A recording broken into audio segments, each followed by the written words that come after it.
In today's video, I'm going to be giving you ways how you can go from 6 months to 12 weeks in content preparation. We're going to narrow it down to the bone. Okay, I'm going to give you the tips and the tricks as well on how you can get this sooner.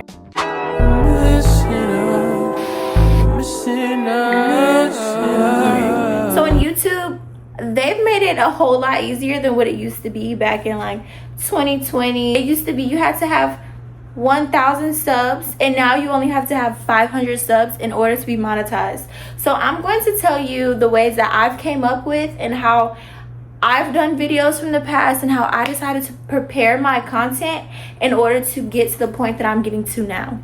I wrote it down all in my journal, page after page, 12 weeks of planning. So I'm going to tell y'all each thing that I wrote down, and we're gonna go from there. If you haven't already though, make sure you go ahead and watch the video that's right here. I also mentioned that I wanted to come out with a series, so this will be part of the series. This will be episode 2. If you want to watch the rest of the episodes, go ahead and subscribe right now. Okay, so let's go ahead and get started. So for week 1, I had said pick your lane, but keep it loose. So you want to pick the type of content that you want to publish out. Motivational, personal development videos, comedy vlogs, get ready with me, anything of that sort. Or you could just do like regular sit down videos, or also it doesn't have to be YouTube. It can also be stuff as in with platforms, Instagram, TikTok, YouTube Shorts, Facebook, Live, Discord. It can be anything like that. Make sure you choose one topic area that you can talk about for months. You don't want to do this forever though. If you do this forever, you'll kind of lose the audience that the algorithm provided for you. Usually what the algorithm does, it'll publish out your content to viewers that are interested in the type of videos that you create. They're searching up how to and you make how to videos, your video most likely will pop up if it has a certain amount of views, or like more than that. Like I know it's 1K and up that the algorithm will publish out videos to certain type of viewers. So like the premium viewers, the ones who have the YouTube premium, those viewers get videos that are always higher in views than what the average viewers will, which don't have the premium subscription. Define your audience in one lane. Pick the type of content that you want to do. Don't go from one thing to another thing to another thing to another. You don't want to do that because the YouTube algorithm is going to be confused on where to place you, what type of content you like, and you could also risk losing subscribers. When a person subscribes to you after watching or witnessing one of your videos or shorts, or even on the other platforms, if they unsubscribe or unfollow you, it's likely because you can tell how confused you are on the type of content that you want to publish out. And a video that they subscribe from, it's probably the content that they want to see the most, and when they see that you're not going to publish that out, they're going to unsubscribe. Nobody's just going to say subscribe to you if you're not publishing content, staying consistent, or even aggregating their responses in the comments. In one of your videos, you're going to say something like, I'm making content for people who want blank but struggle in blank. And what you're going to do is pick your main base. So this is going to be your home base. So that's going to be for week 1, 2, and 3. You're going to do that for that first week. Then we're going to go to week 4. In week 4, you're going to find repeatable formats. And the goal is, what should I post stress-free? To do this because we want our audience to see that we're trying to create a balancing content technique for them, and we're trying to publish out the same type of format but in a different way with different words and different ideas. You're going to review what was easiest to make and what made the best response out of it. Pick 2 repeatable formats you can recreate, whether it's hair videos, YouTube tutorials, story times. And then at the end of the week, the output for week 4, create 2 to 3 posts which align to this format. This is going to show your viewers that you are serious about the content that you are making. This is also going to show them like a preview of a short of what your content is going to be based on that week. Week 5 is going to be building an energy-led workflow. How you're going to do this is you're going to build your personal workflow, energy led. What you're going to do for this is you're going to stop forcing productivity at the wrong time. Now what I mean by this is Track your alignment. When do you create the best? What time frames do you usually use? How much does your audience interact with your video?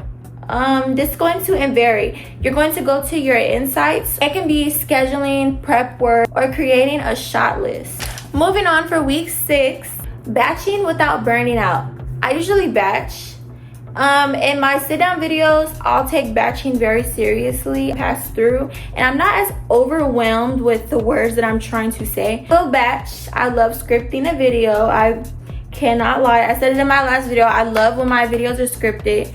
Not scripted word for word, but scripted enough to where the audience can understand what I'm trying to get across through the video, and they can subscribe because they want to see more of me. They want to see more of the knowledge that I have to give to them. The goal for this is gradually increasing the amount of content that you batch per second. Okay, so for instance, in one setting, you could film 2 pieces. The next day, film the 3rd session. Then keep going until you notice quality and the energy drops. The output of this by the end of the week, what you want to have is a batching number that you can trust. But for week 7, now make sure you realize that practice does make perfect. That little quote that whoever created once before really is true, because practice does make perfect.